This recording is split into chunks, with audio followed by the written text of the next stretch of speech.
आता वसना बिसना बंद त्याला म्हणा अडवून दाखव म्हणा. आता फडणवीसला म्हणा असतील तू कोण विग्रह होतील ते अडवून दाखव म्हणा.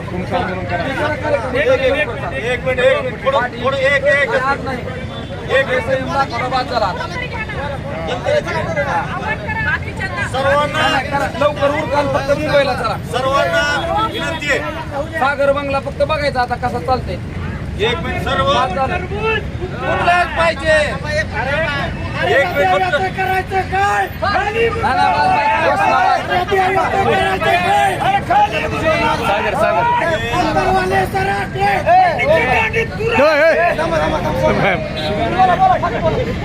सर्वांना विनंती आहे की आपण आज या ठिकाणी मुंबईमध्ये निघालेलो आहे. तुकाराम महाराजांनी सांगितलंय, तुकाराम महाराजाचा आम्हाला देवाऱ्यावर विंचूबाईला देव पूजा न चाले त्याला ते पंजराचे काम व्हावे आदमाचे आदम. या हरामखोर फडणवीसनं आपल्या मनोज दादांच्या स्लाईन मध्ये विष घालण्याचा प्रयत्न केलाय. म्हणून ह्या जो मुख्यमंत्री उपमुख्यमंत्री आणि गृहमंत्री ह्याला आडवा करण्यासाठी सर्व धाराशिव जिल्ह्यातील नाही तर तमाम पंचक्रोशीतील मराठ्यांना विनंती की आज संध्याकाळपासून आपण मुंबईकडे कूच करावं. आम्ही तर निघालेलो पण आपण निघावं. ह्या फडणवीसचा निषेध नाही, हे टरबूज फोडून आम्ही इथून निघतोय. टरबुजाचा जाहीर निषेध. अरे टरबुजाचं करायचं काय? लढेंगे जीतेंगे हम सब लड़ेंगे. बड़ा दादा आगे बढ़ो हम तुम्हारे साथ हैं. एक मराठा चलो मुंबई चलो मुंबई. अरे आरक्षण आमच्या हक्काचं आहे, आरक्षण आमच्या हक्काचं आहे. हम सब लड़ेंगे, हम सब लड़ेंगे. छत्रपती संभाजी महाराज की जय. अरे टरबुजाचं करायचं काय? अरे टरबुजाचं करायचं काय?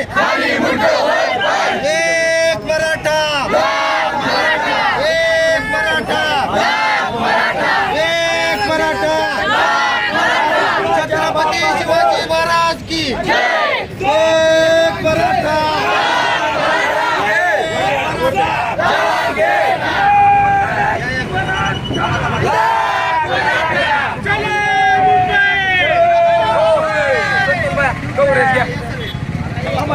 पहिल्यांदा एक टरबूज इतके दिवस जसं संवैधानिक पद्धतीने आम्ही शांततेचा लढा करत होतो, मला वाटतं आज आमची संयम संपलेला आहे आणि सरकारनं हे डोक्यात घ्यावं. जसं एक टरबूज आज आम्ही इथं फोडून तुमचा निषेध केलाय, तसा तुमचा सत्तेचा माज आम्ही फोडल्याशिवाय राहणार नाही आणि त्याच्यासाठी आम्ही इलेक्शनची वाट बघणार नाही. आजपासून जेवढा महाराष्ट्रातला मराठा समाज आहे, जातीवंत गरजवंत जो मराठा समाज आहे, आज तो मुंबईकडे कूच करणार आहे. आणि जे तुम्ही आंदोलन दाबण्याचा प्रयत्न केला आहे मनोजदादा जरांगे पाटलांचा, तुम्ही विष प्रयोग केलेला आहे. येणं प्रकारे तुम्ही त्या माणसाला दाबण्याचा प्रयत्न करताय, पण तुम्ही विसरताय की तो 7 कोटी मराठ्यांचा चेहरा आहे. त्यांना दाबलं म्हणजे तुम्ही 7 कोटी मराठ्यांना तुम्ही आज तुमच्या अंगावर घेत आहात आणि याचा परिणाम किती वाईट होईल हे तुम्हाला येणारी इलेक्शन नाही आजपासून आम्ही तुम्हाला सांगून देऊ.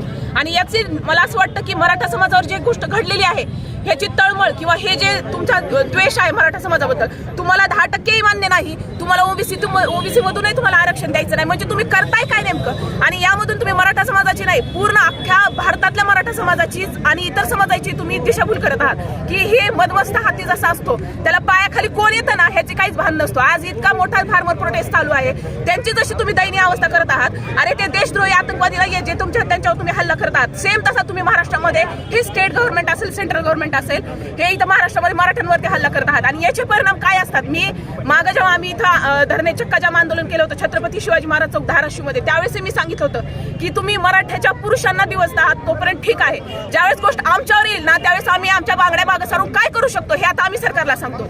कारण ही आमच्या लेकराबाळाची गोष्ट आहे. आणि जेव्हा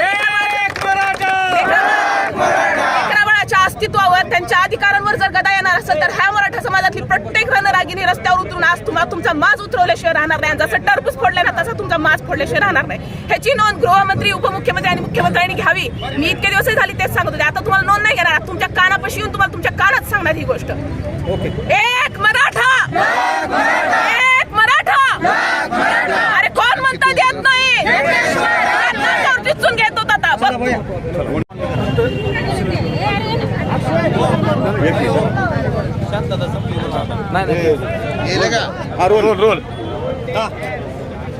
आज दुपारी मनोजदादांचा पारा संतापाच्या वर गेलेला आहे. त्याचं कारण की वारंवार एवढे शांततेनं आणि संविधानिक मार्गाने उपोषण करून सुद्धा तुम्ही मराठ्यांच्या हाती तुरी दिलेले आहेत. आणि देवेंद्र फडणवीसांना एवढं सांगायचं माझं एक कर्तव्य आहे की तुम्ही गृहमंत्री असला म्हणजे तुम्ही आज आहेत, उद्या नाही. येणाऱ्या इलेक्शनमध्ये आम्ही तुम्हाला तुमची जागा तर दाखवून देऊच, पण सत्तेचा माज हा काही कामाचा नाही. आणि मराठा समाज आजपर्यंत एकदम शांततेच्या आणि संविधानिक मार्गाने बाबासाहेबांच्या दिलेल्या मार्गाने आम्ही लढायला लागलो.